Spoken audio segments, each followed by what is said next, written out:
ሰላም ጤና ይስጥልኝ ተመልካቾቼ እንኳን በሰላም መጣችሁ ወደ እኔ ቻናል።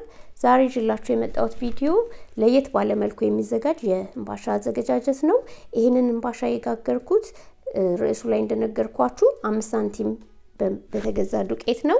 ይሄንን ዱቄት ምን አይነት ዱቄት እንደሆነና ከየት ማግኘት እንደምትችሉ ሙሉ መረጃውን ሕምባሻውን እየጋገረን ነግራችኋለሁ። ለቻናሌ አዲስ የሆናችሁ ሰዎች ሰብስክራይብ በማድረግ ቤተሰቡን ይቀላቀሉ። ቪዲዮውን እስከ መጨረሻ ተከታተሉ። አሁን ወደ አሰራሩ እንገባለን።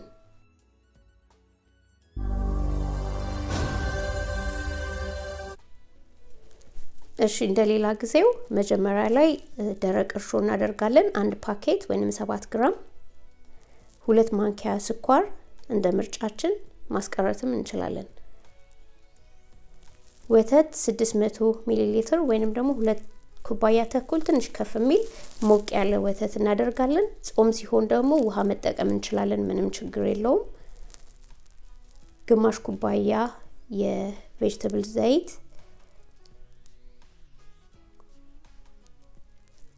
ዱቄት 1 ኪሎ ግራም የተጠቀምኩት እኔ። ዱቄቱ ያው መጠኑ እንደ መጋገሪያ ሳህናችሁ መጠን ነው።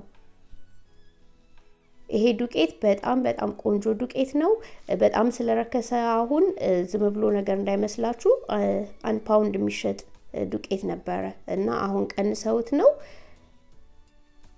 ጨው ግማሽ የሻይ ማንኪያ እንጨምራለን። ዱቄቱን የገዛሁት ከቴስኮ ነው። ያው አካባቢያችሁ ያለ ቴስኮ ሄዳችሁ ቼክ ብታረጉ ይኖራል ብዬ አስባለሁ። እስካሁን ድረስ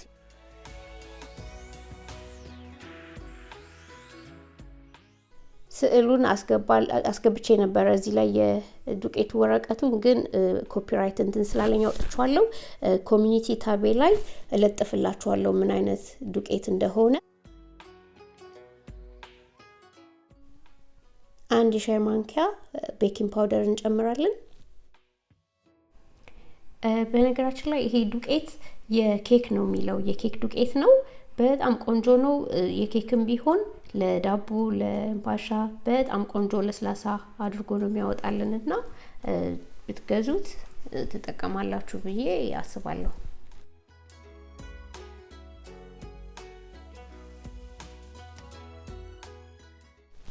ከዛ ማሽን ካለን በማሽን ከሌለን በእጃችን ለ5 ደቂቃ እናሸዋለን።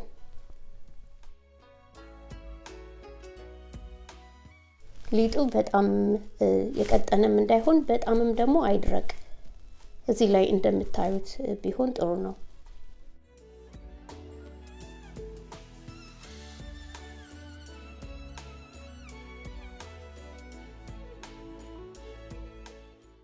ከዛ ሳህኑ እንዳይዝብን እንደዚህ አድቦልብለን ዘይት ቀብተን ሳህኑን ከላይም ሊጡን ክዳኑ ላይ እንዳይጣበቅብን እንቀባና ከድነን እንዲቦካ ለ1 ሰዓት 1 ሰዓት ተኩል ያህል ሞቃታማ ቦታ ላይ ወይ ሩም ቴምፕሬቸር እናስቀምጠዋለን።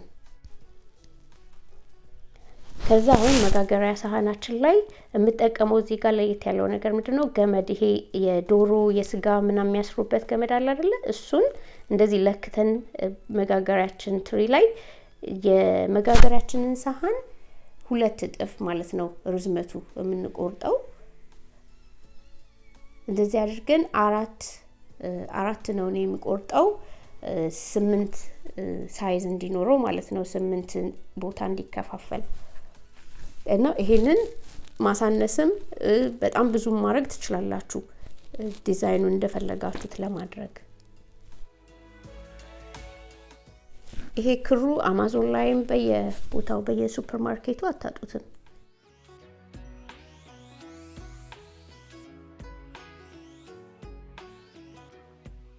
ከዛ እንደዚህ እንቆርጥና መጋገሪያችን ላይ ቅርጻት ይዘን እንዘረጋዋለን። ይሄ መጋገሪያ ወረቀት የኩኪስ መጋገሪያ ወረቀቱ ከሌላችሁ ትሪው ላይ ብቻ ማረግም ትችላላችሁ ዝም ብላችሁ። ግን ሊጡን ስትጠፈጥፉ ላዩ ላይ እንዳትጠፈጥፉት፣ ለምን ይጣበቃል ክሩ ሊጡ ላይ። እና ወረቀቱ ከሌለ ልክ እንደዚህ ነው ዝም ብላችሁ የምታስቀምጡት። ግን እኔ አሁን ወረቀት ስለምጠቀም ትሪው ላይ አድርገውና ከስር ከላይ ወረቀቱን አረጋዋለሁ።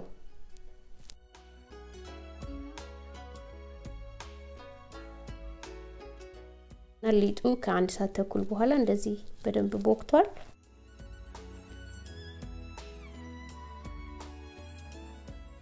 ከዛ ይሄንን ወርክቶፓችን ላይ ዘይት እንዳይጣበቅብን ከስር ዘይት አድርገን ቅርጽ እናስይዘዋለን። መጀመሪያ እንጠፈጥፈዋለን። ቀደም እንዳልኳችሁ ወረቀቱ ከሌላችሁ እስከ መጨረሻው በደንብ በሳህናችን ልክ እዚህ ላይ ጠፍጥፈን ቀስ ብለን ትሪው ላይ እናደርገዋለን። አሁን እኔ ወረቀት ስላለው እዛ ላይ ማስተካከል እችላለሁ፣ ችግር የለውም።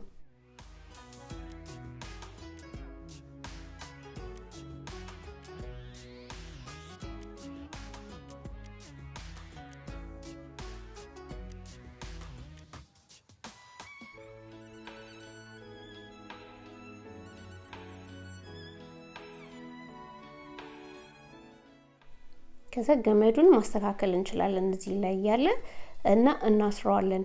በደንብ ወጥረን ሳይሆን ትንሽ ጣታችን ከስር እንደዚህ አስገብተን እናያዋለንና እንተዋዋለን። ለምን ሲጋገር ኦቨን ውስጥ ሲገባ ወደ ላይ ይነፋል ሊጡና ትንሽ ቦታ እንተውለታለን።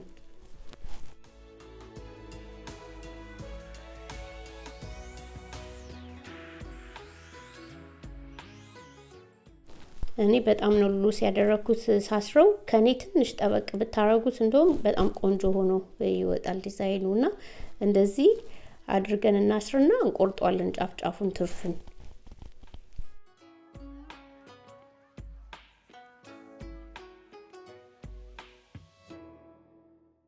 ብዙ ጊዜ እንደዚህ ቅርጽ ስናስይዘው ስንጋግረው ቅርጹ ይጠፋል አይደል? ከበሰለ በኋላ እንደዚህ ሲሆን አይጠፋም።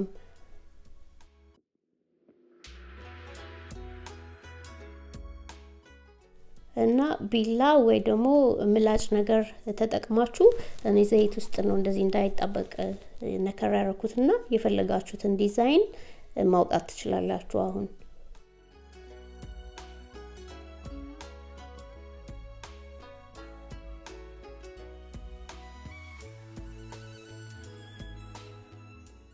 ጥቁር አዝሙድ እንደዚህ ዝም ብለን አሸታሸት ስናረገው ሽታው በደንብ ይወጣል እና እንነሳነስበታለን።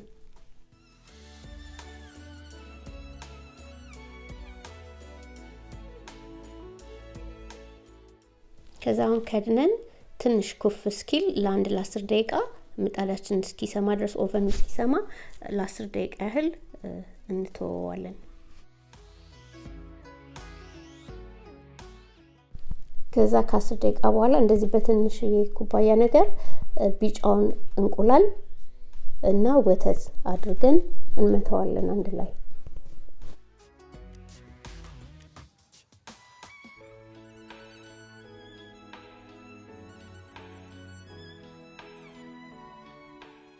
አሁን ሊጣችንን ከላይ እንቀባዋለን። አሁንም ጾም ከሆነ ምንም ነገር አለማድረግ ይሄንን አለማድረግ ትችላላችሁ፣ ምንም ችግር የለውም። ይሄ የሚጠቅመን ምንድነው ጎልደን ብራውን እንዲሆን ነው የሚያረግልን ሲበስል ማለት ነው። አመዳመም አይሆንም። ግን ጾም ከሆነ ከበሰለ በኋላ በሶፍት ወይ በጨርቅ ነገር አርጋችሁ መቀባት ትችላላችሁ፣ ዘይት ነገር ትንሽ እና ኦቨናችንን አስቀድመን አስምተን ብዙ ጊዜ ይጠይቁኛላችሁ። እዚህ ከላይም ከታችም እኩል ነው የምታበሩት። የኔ ፋን አሲስትድ ስለሆነ ነው እዛ ላይ ያደረኩት። ከዛ 180 ዲግሪ ላይ 25 ደቂቃ እስከ 35 ደቂቃ ማብሰል። የኔ ከ30 ደቂቃ በኋላው እንደዚህ ቆንጆ ሆኖ በስሏል።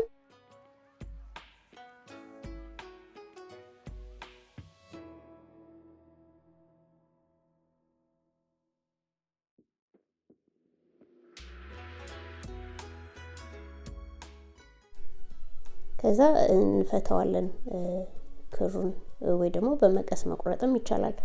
እና እንደዚህ ትዊስት አድርጉት ክሩ ወደ ተጠመዘዘበት።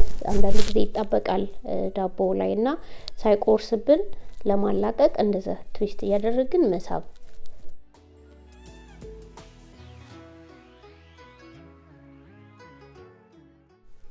ከዛ እንደዚህ ስበን እናወጣዋለን። በቃ ሬዲ ነው ማለት ነው። እና ለስላሳ እንዲሆን እንደውል ጊዜው ጨርቅ እናረግና እንዳያልበው ከላይ በላስቲክ እንዲሁ ትኩስ እያለ ማለት ነው ሸፍነን በደንብ እስኪቀዘቅዝ እንተዋዋለን። እንደዚህ በጣም ቆንጆ ሆኖ ወጥቷል። ትወዱታላችሁ፣ ሞክሩት እና ውስጡን ደግሞ ቆርጬ ያሳያችኋለሁ። እንግዲህ በ5 ሳንቲም ዱቄት ይሄን የመሰለ ህምባሻ ጋግረናል። ዳቦም ሆነ ምንም እንደዚህ አድርገን መጋገር እንችላለን። እንግዲህ ወዳችሁታል ብዬ ተስፋ አደርጋለሁ። ዱቄቱም እንግዲህ ይጠቅማችኋል። ሙሉ ኢንፎርሜሽን ኮሚኒቲ ታብ ላይ ለጥፍላችኋለሁ። እስካሁን ስለተከታተላችሁኝ በጣም አመሰግናለሁ። ቪዲዮን ከወደዳችሁት ላይክ ማድረግ አትርሱ። አዲስ የሆናችሁ ሰብስክራይብ አድርጉ። በሌላ ቪዲዮ እስከምንገናኝ መልካም ጊዜ